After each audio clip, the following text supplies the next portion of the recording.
Olá, sou Fred Nóbrega, psicólogo clínico, e hoje trago uma reflexão acerca da morte. A morte como conselheira para a vida.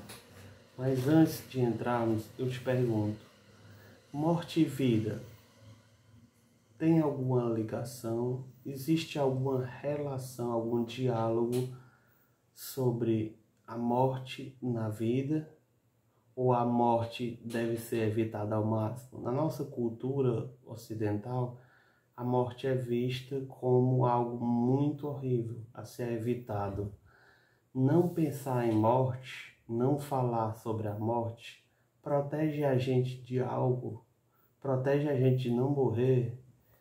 Então as reflexões que eu venho trazer são que morte e vida são arquétipos, são contrastes, mas também podem se complementar e que se podem criar um diálogo altamente criativo, assim para o desenvolvimento pessoal do indivíduo, como também para o processo de individuação que Jung sempre escreveu.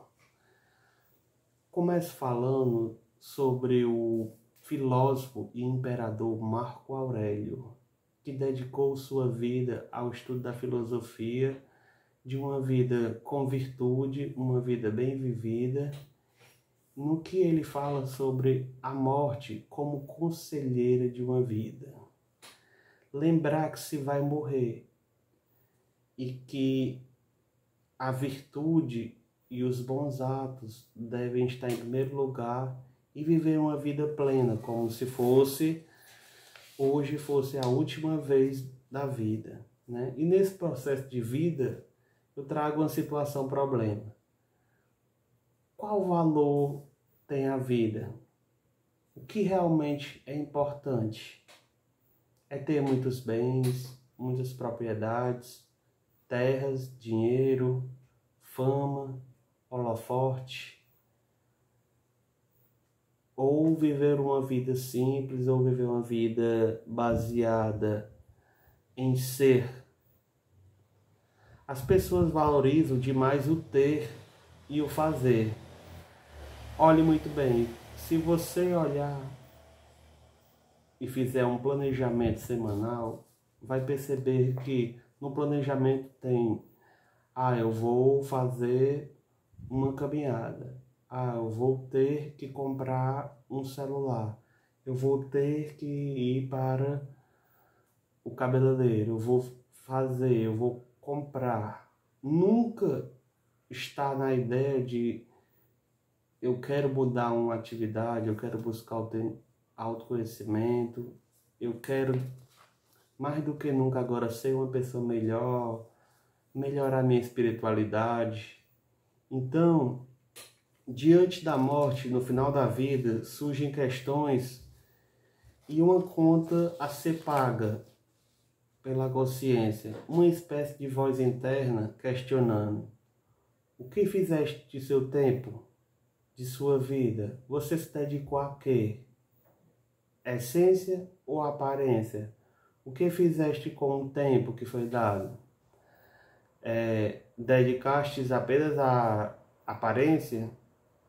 Ou atos egóicos? Ou a vida, ou a vaidade, ou orgulho? No final de uma vida, diante de uma doença mortal e material, o material se torna vazio.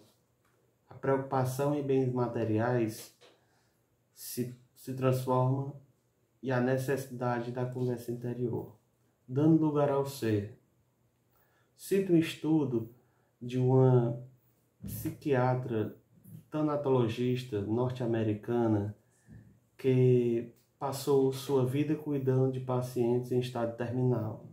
Ela constatou nesses anos que quanto mais materialista, quanto mais o paciente era apegado ao material, mais raramente chegava ao final da vida lúcido, ou seja, na hora da morte.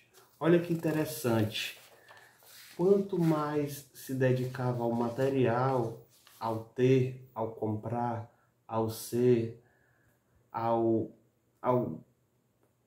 ao que tem valor econômico, né? Diante da morte, isso fica claro para o homem o que é real ou não. Então, nesse estudo dessa tanatóloga, se empregou todo o tempo em sua vida em coisas que não tiveram consistência. A consciência não suporta o baque, se evade, entra em colapso, perde a memória. É o que o Jung chama de rebaixamento do nível mental. Então, a pessoa dedicou a sua vida a ter, a fazer riqueza, e quando chega ao final da vida percebe que aquilo ali foi em vão, que aquilo ali não teve nada a ver com uma vida com propósito. E aí já é tarde, né? Percebeu que ficou para trás, né, as vaidades, o orgulho ferido, né, o status, as posses, as poses. É de veras doloroso para uma consciência. Então a consciência ela não aguenta a pancada, né? E aí ela cai e a pessoa fica como uma demência ou um estado inconsciente da sua situação atual, né? Diante da morte, né, vale o que somos, o que fomos, o legado, o que construímos dentro de nós e dentro da nossa família, no campo do ser e do estar. O ter nesse momento difícil fica em segundo plano. Nada adianta contar riqueza agora. A pessoa está no leito da morte e percebe que tudo que ela construiu, tudo que ela andou buscando, vai ficar para os outros. Então eu termino falando de um livro de uma enfermeira australiana chamada Bronnie Ware, na qual ela estudou os 5 maiores arrependimentos de uma vida nos pacientes que ela atendia no seu hospital, pacientes terminais, no quais esses pacientes contavam suas histórias, contavam o que tinha acontecido, e ela resolveu fazer essa pesquisa de saber quais maiores arrependimentos no leito da morte as pessoas têm.